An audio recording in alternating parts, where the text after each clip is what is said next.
নমস্কার, সবাই কেমন আছেন? আমি ভালো আছি, আপনারাও নিশ্চয়ই ভালো আছেন। আমি কদিন আগে বলেছিলাম যে একটা বই পড়ছি, যে বইটা ২-১ দিনের মধ্যেই শেষ হয়ে যাবে। আপনাদেরকে দেখাবো কী বই পড়ছি। বইটা শেষ হয়ে গিয়েছিল, আমার ভিডিওটা করা হয়নি। আজকে এসেছি আপনাদেরকে দেখাতে। এই যে এই বইটা, ignited minds by APJ Abdul Kalam. এই বইটা এপিজে আব্দুল কালামের লেখা, আমাদের প্রাক্তন প্রেসিডেন্টের। তিনি এখন আর এই পৃথিবীতে নেই। ভীষণ বড় সায়েন্টিস্ট ছিলেন, স্পেস সায়েন্টিস্ট ছিলেন এবং আমাদের প্রেসিডেন্ট ছিলেন। উনি যে বইটা লিখেছেন ইগনাইটেড মাইন্ডস, এটা স্পেসিফিক্যালি আমি বলবো যে স্টুডেন্টসদের বই। সবাই পড়তে পারে, আমরাও পড়তে পারি, কিন্তু এটা বাচ্চারা পড়লে, মানে ছাত্ররা বা ছাত্রীরা পড়লে তাদের আরও বেশি তাদের উৎসাহ বাড়বে। বইটা সহজ ভাষায় লেখা, খুব সহজ ইংলিশে লেখা। যারা বাংলা মিডিয়ামে পড়ো তারা হয়তো ভাবতে পারো যে খুব কঠিন ইংলিশে আমরা বুঝতে পারবো না। একদমই তা নয়, খুব লুসিড ল্যাঙ্গুয়েজ, খুব ফ্রি ফ্লোয়িং ইংলিশে লেখা, তোমরা সকলেই বুঝতে পারবে বইটা। এবং এটাতে লেখা রয়েছে যে স্বপ্ন দেখতে শিখতে হবে, কারণ স্বপ্নই তোমাকে বাস্তবে নিয়ে যাবে।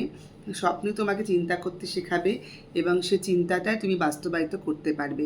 দেখো, তোমরাই তো ইয়াং ইন্ডিয়ান্স, অ্যাসপায়ারিং ইন্ডিয়ান্স। তোমরাই কিন্তু ভারতবর্ষকে এবং নিজেকে একটা উন্নত জায়গায় নিয়ে যেতে পারো।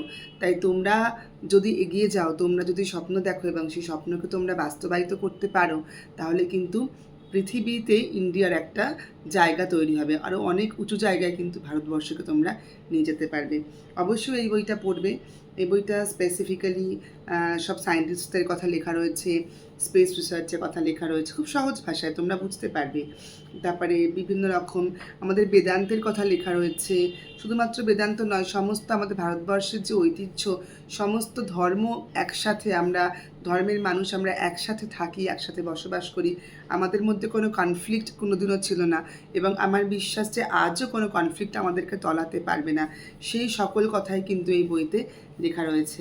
যেমন বেদান্তের কথাও লেখা রয়েছে, সেরকম মুসলিমদের ইসলামিজম বা কোরআনের কথাও লেখা রয়েছে, সেরকম সায়েন্সের কথাও লেখা রয়েছে, যেখানে ভগবান এবং বিজ্ঞান পাশাপাশি রয়েছে এবং যেখানে বিজ্ঞানের শেষ সেখানে ভগবানের শুরু।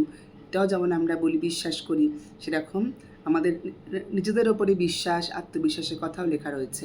অবশ্যই বইটা রেকমেন্ড করলাম পড়ার জন্য। স্টুডেন্টসরা পড়বে এবং বড়রা অবশ্যই যদি না পড়ে থাকেন পড়বেন, ভালো লাগবে। পড়ে আমাকে জানাবেন আপনাদের কেমন লাগলো। ভালো থাকবেন, পরে আবার আসবো অন্য কোনো ভিডিও নিয়ে।